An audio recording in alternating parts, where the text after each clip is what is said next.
Today, we are at the Child Rights Center of Batumi Shota Rustaveli State University.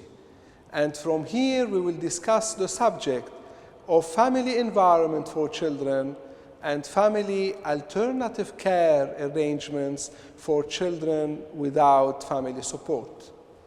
The Convention on the Rights of the Child, adopted in 1989 by the UN General Assembly, revolved all the rights of children around the family. In the 70s, when the concept of child rights was becoming clearer, and when the advocacy for child rights was becoming stronger, and then from 1979 to 1989, during the 10 years drafting process of the Convention on the Rights of the Child, there were many fears that child rights and a stronger culture of child rights may diminish the rights of parents. At the same time, even teachers were worried that stronger child rights may diminish their rights. But on the contrary, the Convention on the Rights of the Child strengthened the family and kept the family as the cornerstone in the society.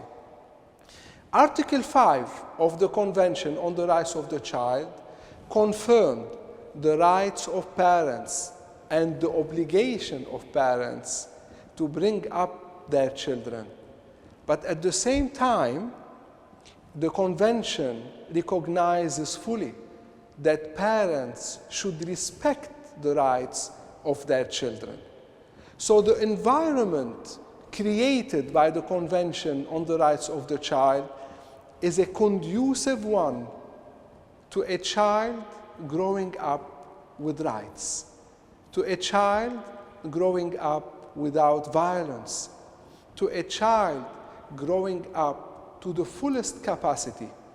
And this is where the theory of evolving capacities of children comes in. Needless to say that the 4 general principles of the Convention that we discussed in an earlier session apply completely and fully to the family environment that every child should enjoy. So parents should not discriminate between their children. Parents should also respect not only the right to survival, not only the right to life, but also the right to development, which is a quality life for every child. Parents also should respect the principle of the best interest of the child, and they should learn how to achieve the best interest of every child of their children. Participation is the other key component, key parameter of children's rights, and parents should apply it all the time, everywhere and anywhere. And children, by learning how to apply the right to participation in the family, they become better citizens even, and they contribute to a stronger democracy in their societies. So the rights of parents in upbringing their children is enshrined and respected by the Convention. Moreover, the Convention makes it clear that the state cannot interfere unless the parents are breaching the rights of their children. Because when the state interferes too much, this becomes a way of a totalitarian system, totalitarian approach, where the state decides how the children should grow up, what the children should study, and what their orientation should be. So the Convention preserves the right of parental guidance to the parents. At the same time, children's rights in the modern concept means that children should be protected all the time and any time when their rights are not respected. The principle of interference in the family affairs to protect a child was not possible before the Convention on the Rights of the Child was adopted, because the protection was all the time coming through the family. And that's why from 1979, which was the International Year of the Child, as per the resolution of the United Nations General Assembly, since 1979, countries started preparing child-centered statistics and surveys and studies concentrated on children's protection. So we came to understand that the child is not always protected within the family, unfortunately. There are times where the state has to intervene to fix a situation, but also from a social work concept, from a progressive social work concept, whenever there is a problem in the family, the intervention should aim at fixing the problem within the family, without separating the family and without creating more problems to the family. And this is where the concept of proactive social work comes in, where the specialized agencies, specialized social work agencies intervene proactively to resolve problems so children stay within the family and problems are solved out within the family. There are sometimes, very unfortunately, cases where the child becomes at risk and at serious risk, and this is where progressive laws allow to separate the child for some time from the parents until the problem is fixed. Having said this, we have also to think of those children who are deprived from a biological family, or whose families have gone into problems and the child had to be separated for some time, or the parents have abandoned the child, or any situation in which the child becomes without family support.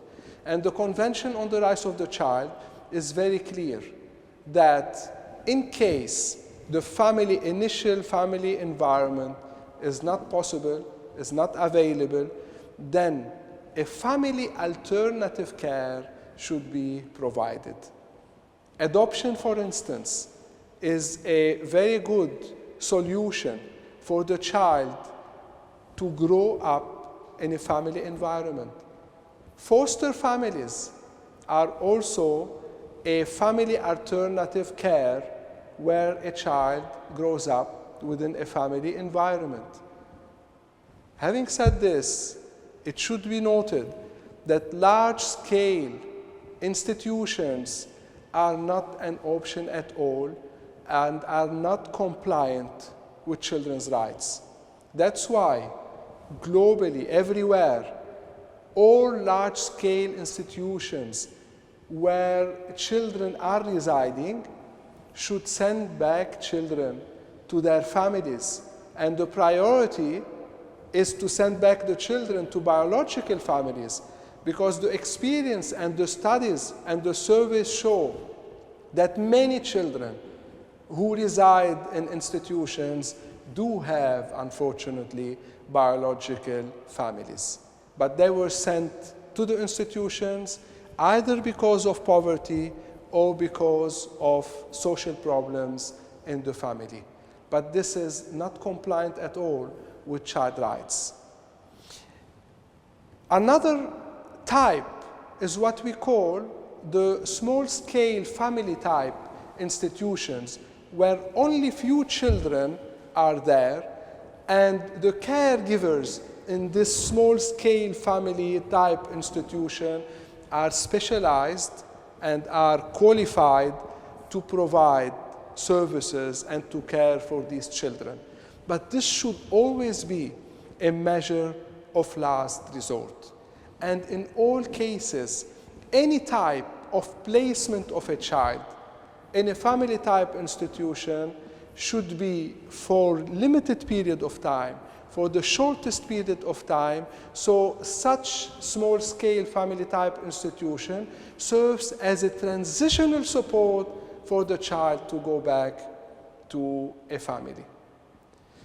Also, we have seen in many countries, in many places, boarding schools acting as boarding schools, but in reality, they are child institutions.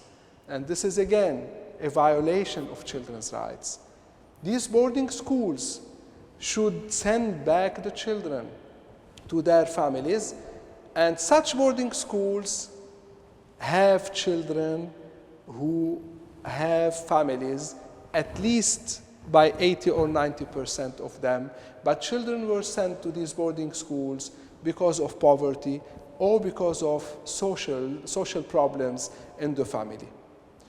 In a summary, in a nutshell, we know very well that the Convention on the Rights of the Child prioritizes the family and keeps the family as the cornerstone of the society.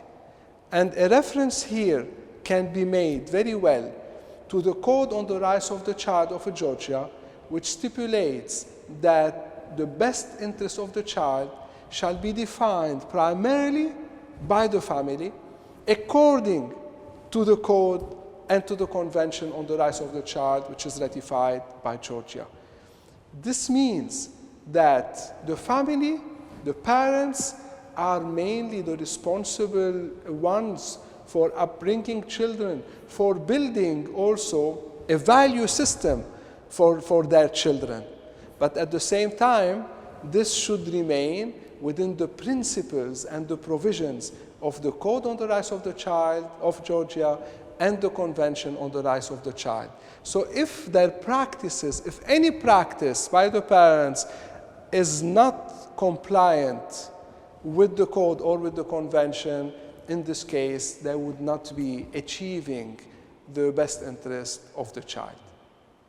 Every child has the right to grow up in a family within a sound environment, no violence, and all the time contributing to full potentials of the child, enjoying the family environment and contributing to the society within a participatory approach in the family, which contributes to a more democratic society and to sound democratic practices in the country. And this way, children learn how to participate, learn how to resolve problems in a nonviolent way, and teach the same to the next generations.